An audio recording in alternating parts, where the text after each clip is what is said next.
Lo cierto es que un virus mental puede conducir a la muerte con una certeza como el del SIDA. Puede matar a su anfitrión y contaminar a quienes éste puede infectar. Pero si no, ¿en cuántas personas han sido asesinadas en tantas limpiezas étnicas y guerras santas? Es incluso posible que la forma de matar el virus del SIDA sea a través de los virus mentales que lo acompañan. Lo relatado no implica que aquel médico fuera bajo ningún concepto una mala persona. Desde la perspectiva de la programación neurolingüística, el problema no era él, sino su creencia, su virus. En realidad, el hecho de que se quitara la vida puede entenderse como un acto final de integridad para alguien con aquella creencia. Lo que hay que enjuiciar críticamente son las creencias, no las personas. Un virus mental no puede ser destruido, tan solo ser reconocido y neutralizado o filtrado fuera del sistema. No puedes matar una idea o una creencia porque no están vivas. Por otro lado, matar a la persona que ha actuado en función de una idea o de una creencia tampoco las destruye. Siglos de guerra y de persecución religiosa lo demuestran. La quimioterapia funciona en cierto modo como la guerra. Destruye ciertas células infectadas, pero ni sana el cuerpo ni lo protege contra el virus. Además, inflinge un número relativamente considerable de bajas civiles entre las células sanas del cuerpo. Las creencias limitadoras y los virus mentales deben ser tratados de forma parecida a los que el cuerpo emplea en los virus físicos o el ordenador con los informáticos, reconociéndolos, inmunizándose ante ellos y no dejándoles espacio en el sistema. Los virus no solo afectan a las personas y a los ordenadores débiles, estúpidos o malos. El anfitrión es en un principio engañado por el virus porque éste aparenta encajar en el sistema o bien ser inofensivo. Por ejemplo, nuestro código genético es una especie de programa que funciona algo más o menos así. Cuando haya A y B, haz C. O si algo tiene la estructura A, B, A, C, A, D, A, E, A, F, entonces pertenece a esta localización. Una de las funciones del sistema inmunitario consiste en verificar los códigos de diversas partes de nuestro cuerpo, así como todo lo que entra en él para garantizar su salubridad y su pertenencia al conjunto. En el caso contrario, el agente extraño es expulsado o reciclado. Si el cuerpo y su sistema inmunitario son engañados por un virus como el del SIDA, por ejemplo, es porque la estructura de este se asemeja a muchos aspectos al código de nuestras propias células, una modalidad de acompañamiento y conducción a nivel celular. De hecho, los humanos y los chimpancés son las únicas criaturas cuya estructura genética se asemeja lo suficientemente a la del virus del SIDA, como para poder ser infectada, acompañada por el virus. Como ejemplo, supongamos que el código genético de una persona tiene el patrón AAA, BA, CA, DA, EAF y el de un virus es AAA, BA, OA, PAF, que pertenecen ciertas partes similares al del individuo. Si se verifican únicamente las primeras letras, el código parece idéntico y el organismo se lo permite la entrada en el cuerpo. Otra forma que el virus tiene de engañar al sistema inmunitario consiste en revestirse en una envoltura de proteínas inocuas, algo así como el caballo de Troya, en cuyo caso el sistema inmunitario no percibe entonces nada alarmante. En cierta medida, todo se asemeja a la afirmación del médico de que, si de veras le importa a su familia, no debería dejar de prepararla. En apariencia, no hay nada obviamente perjudicial en ella. De hecho, parece que encaja con los valores positivos de importar y estar preparado. Sin embargo, el contexto en el que se pronuncia y lo que se dice, pero se presume o se asume, la convierten en letal. Es importante recordar que un virus biológico, informático o mental no tiene ni inteligencia ni intención respecto al sistema en el que penetra. Una declaración de creencia, por ejemplo, no es más que un conjunto de palabras hasta que le damos vida a través de los valores, los estados internos. Las expectativas y las experiencias que relacionamos con estas palabras De forma parecida, un virus biológico solo resulta perjudicial cuando el cuerpo le permite la entrada y lo confunde consigo mismo. La infección vírica no es ni automática ni inevitable. Todos hemos pasado seguramente por experiencias en las que hemos estado expuestos a los virus de la gripa o del resfriado, sin infectarnos porque nuestras defensas estaban en guardia. La vacunación contra un virus específico consiste en esencia en enseñar al sistema inmunitario a reconocer el virus y a reciclarlo o expulsarlo del cuerpo. El sistema inmunitario no aprende a matar el virus porque este no es un ser vivo. Es cierto que las denominadas células T asesinas del sistema inmunitario humano son capaces de destruir células y tejidos de nuestro cuerpo infectados por un virus, pero como en el caso de la quimioterapia, su acción atiende más al síntoma que a su causa. Es una inmunización completa, las células simplemente no llegan a infectarse nunca. Por ejemplo, un programa informático antivirus no destruye partes del ordenador, sino que reconoce el programa vírico y lo borra de la memoria del disco duro. A menudo, lo que hacen estos programas es expulsar el disco contaminado al detectar algún virus, de manera que el ordenador no sufra ningún riesgo. De forma parecida, al inmunizarse ante determinado virus, el sistema inmunitario del cuerpo mejora su educación para reconocer y seleccionar ese virus. Del mismo modo que una niña o un niño aprenden a leer, son cada vez más capaces de discriminar patrones de letras. El sistema inmunitario mejora su capacidad de reconocimiento y selección de los distintos patrones en los códigos genéticos de los virus. Verifica el programa del virus con mayor extensión y profundidad.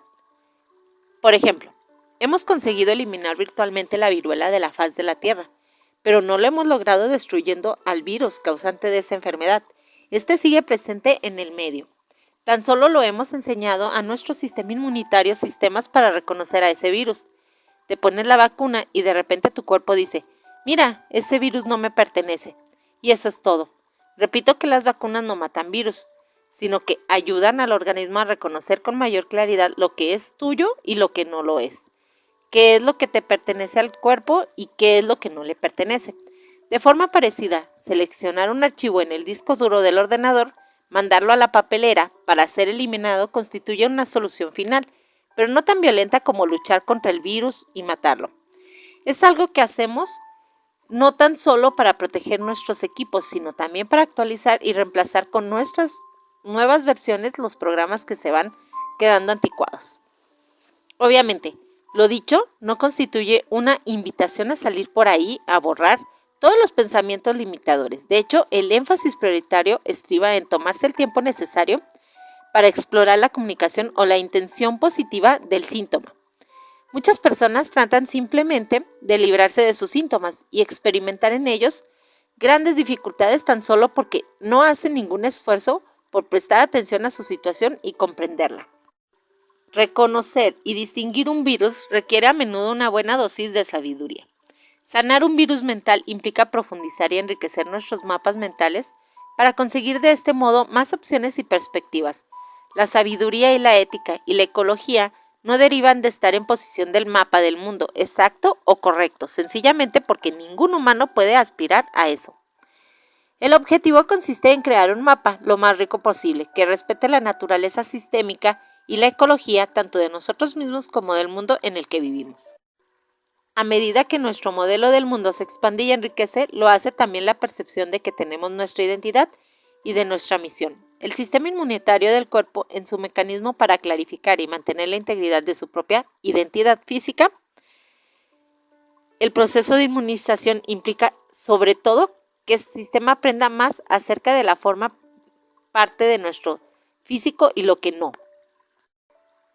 De forma parecida, la inmunización ante un virus mental implica la clarificación, la congruencia y la alineación del sistema de creencias de cada cual en relación con nuestra identidad y nuestra misión, tanto en el aspecto fisiológico como en el espiritual. Como conclusión, las técnicas de El Poder de la Palabra nos permiten tratar con las creencias limitadoras y los virus mentales de un modo que se asemeja más a la vacunación que a la quimioterapia. Muchos de los principios y técnicas de programación neurolingüística, como los que incluyen los patrones de El Poder de la Palabra, pueden considerarse como una modalidad de vacuna que ayuda a las personas a inmunizar sus sistemas de creencias frente a determinados virus mentales. Diluyen las creencias limitadoras y los virus mentales, estableciendo conexiones con los valuadores o los valores, las expectativas, los estados internos y las experiencias, situándolos de nuevo con el contexto de modo que pueden ser actualizados de forma natural. Presuposiciones. Uno de los principales factores que impiden que un virus mental sea actualizado o corregido de forma natural por datos y contraejemplos nuevos procedentes de nuestra experiencia es que partes significativas de la creencia se presuponen y no son explícitamente expresadas en la creencia. Para que el virus mental sea actualizado o corregido, será necesario identificar, hacer que afloren a la superficie y examinar las demás creencias y presuposiciones en las que el virus se basa. Las presuposiciones están relacionadas con las creencias inconscientes o suposiciones, embebidas en la estructura de un pronunciamiento de una acción o de otra creencia, y son necesarias para que éstas tengan sentido. Según el diccionario, presuponer significa suponer de antemano. El término suponer procede del latín y significa literalmente poner debajo de sub, debajo, y ponerse, poner, y ponere, poner. Las presuposiciones lingüísticas se producen cuando, para que una afirmación concreta tenga sentido, cierta información o determinadas relaciones tienen que ser aceptadas como verdaderas. Por ejemplo, para comprender la afirmación, tan pronto como dejes de sabotear nuestros esfuerzos terapéuticos, estaremos en condiciones de lograr algo más que progreso. Hay que asumir que la persona a la que se dirige esta afirmación ha estado en efecto tratando de sabotear los esfuerzos terapéuticos de quienes la atienden. La afirmación presupone también que se está intentando alguna clase de esfuerzo terapéutico, así como que se ha logrado al menos algún grado de progreso. De forma parecida a la afirmación, puesto que no nos dejan otra alternativa, tendremos que recurrir a la violencia, presupone que realmente no existe otra alternativa, así como que son ellos quienes determinan que la haya o no. Las verdaderas presuposiciones lingüísticas deben ser contrastadas con las suposiciones y las inferencias.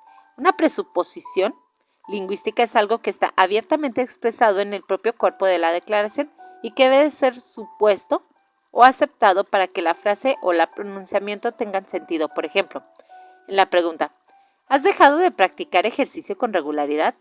La utilización de la palabra dejado implica que la pregunta ya practicaba ejercicio regularmente antes. La pregunta, en cambio, ¿practicas ejercicio con regularidad? No contiene esa presuposición. Conclusiones como el que habla cree que el ejercicio es importante o el que habla no está familiarizado con los habitantes del ejercicio del preguntado no están presupuestas por las preguntas, son presuposiciones e inferencias que podríamos extraer de la pregunta, pero que no están implicadas en ella misma. Considera las siguientes afirmaciones. Las autoridades impidieron que los manifestantes marcharan sobre